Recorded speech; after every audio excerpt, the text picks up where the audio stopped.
Good evening, everyone.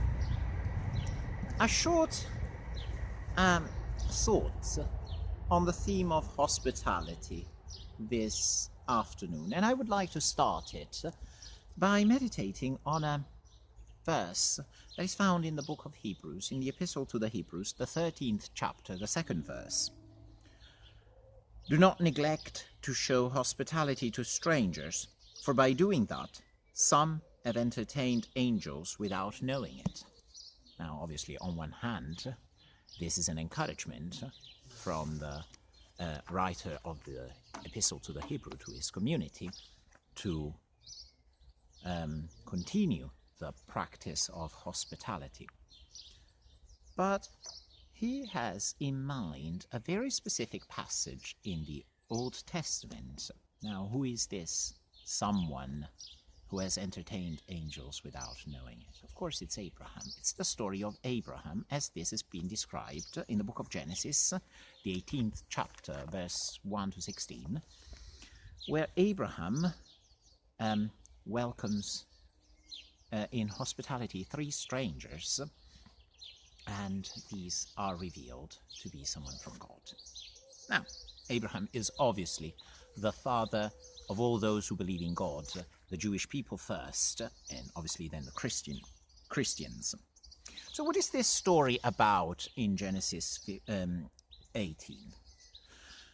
Well, the story tells us Abraham receives 3 unknown men coming towards him while he was camping, while he was living next to the oaks of Mamre, hence the bucolic scenery that I have chosen for this. Now, Abraham himself had come from afar. He was from Ur, and he was living in that promised land as a foreigner himself. Now, before these 3 strangers, these 3 foreigners, Abraham bows down, shows hospitality. He calls to them, he receives them, he invites them in to rest, he invites them to sit in the shade, that they may take some food, have some water to drink. He asks Sarah to prepare some bread cakes. He himself goes out, takes a calf and roasts it on the spitfire. For them, he offers them cheese and milk, and he waits for them at the table. These 3 strangers, in the end, are revealed to be angels, or in fact, as St. Augustine and the early church reread the passage, these 3 strangers are revealed to be God himself, who visits Abraham at the oaks of Mamre. So, Abraham offers hospitality to 3 foreigners, 3 strangers, and receives God.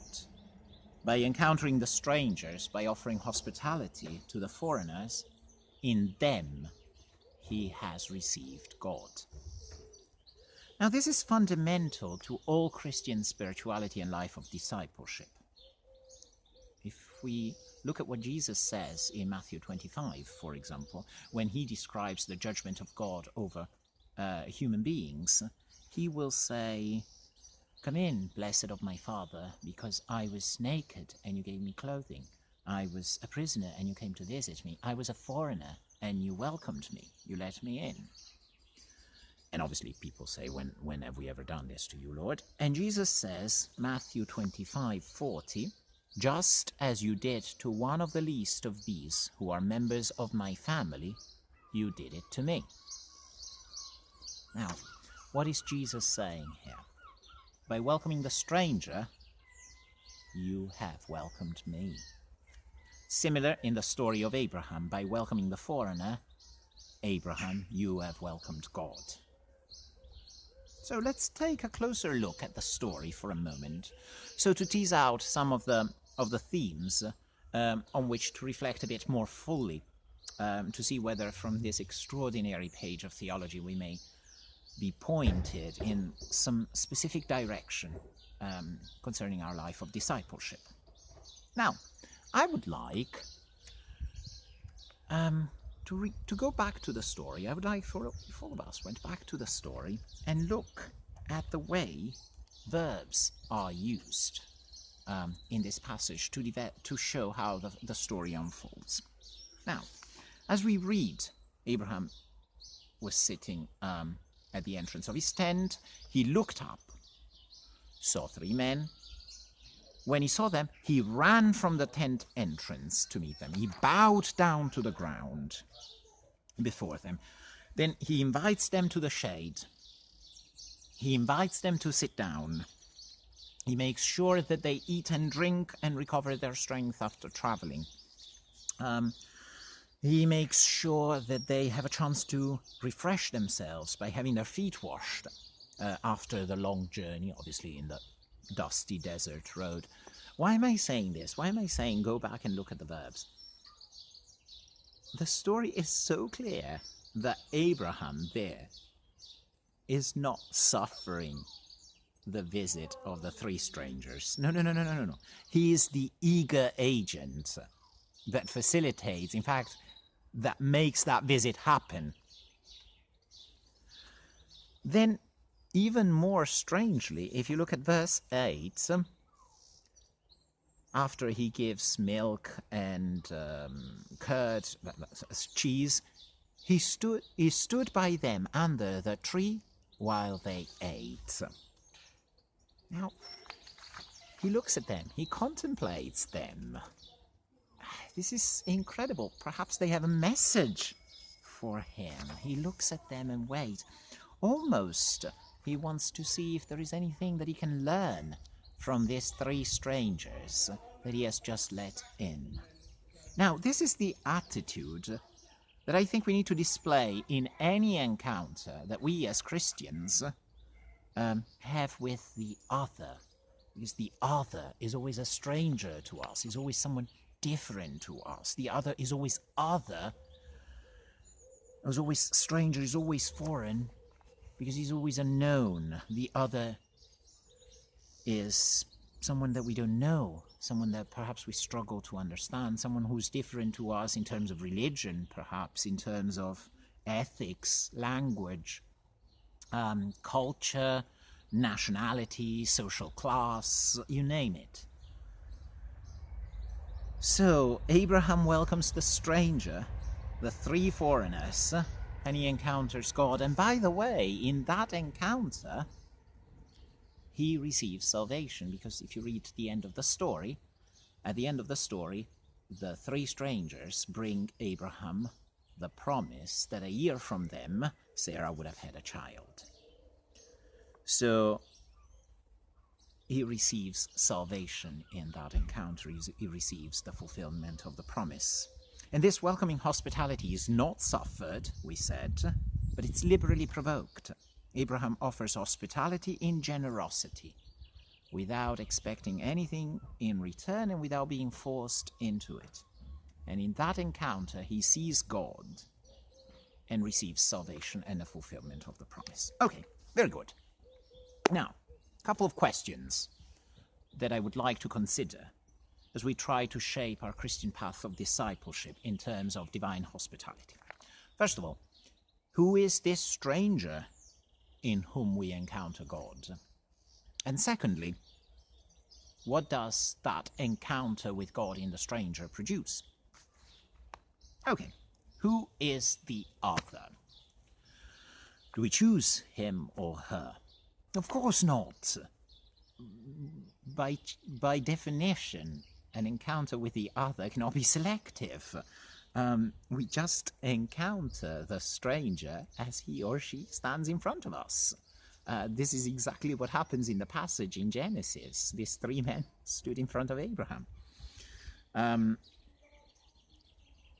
Now, this might frankly scare us, and we might be provoked into thinking that we need to protect ourselves from that encounter with who might frankly be someone dangerous.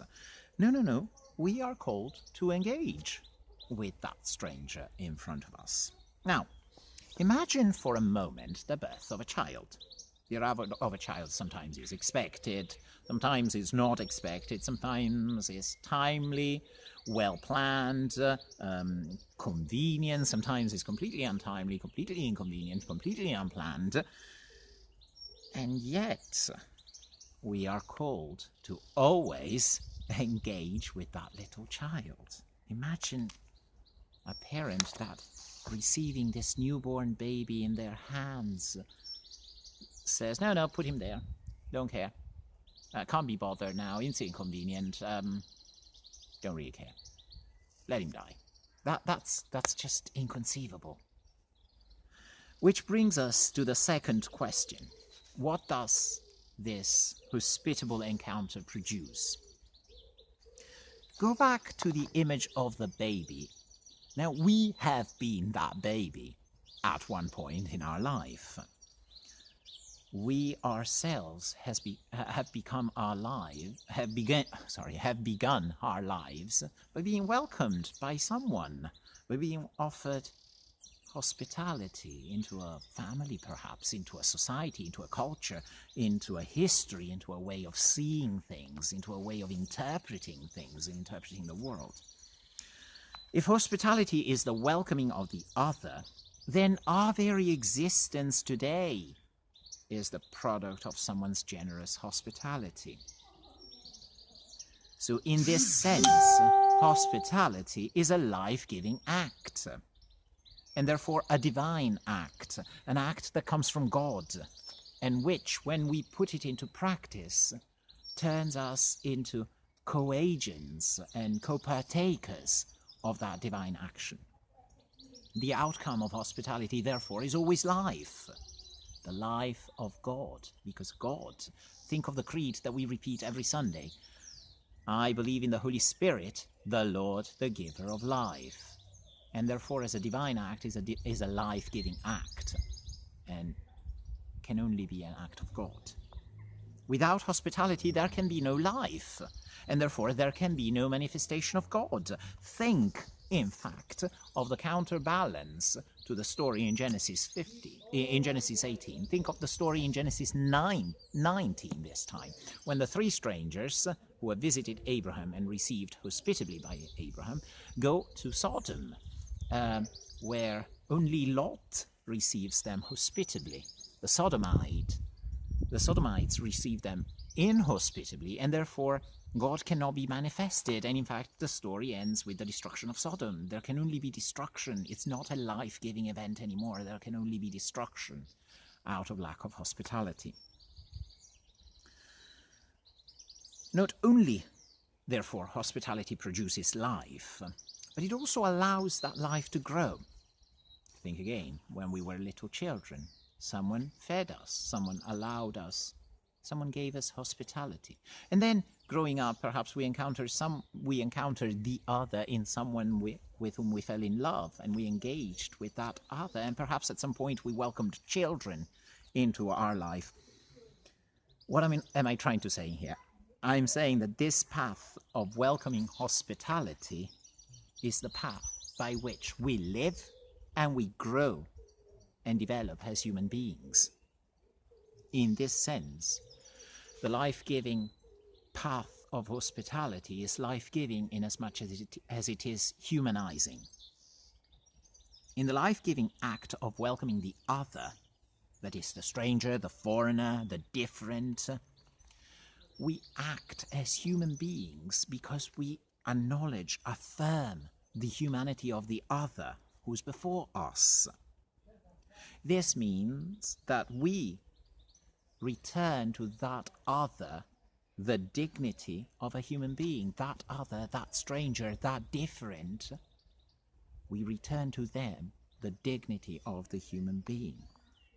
Rather than destroying him or her as a threat to ourselves and our ways, we affirm him or her in his or her difference. And we both are turned into true human beings.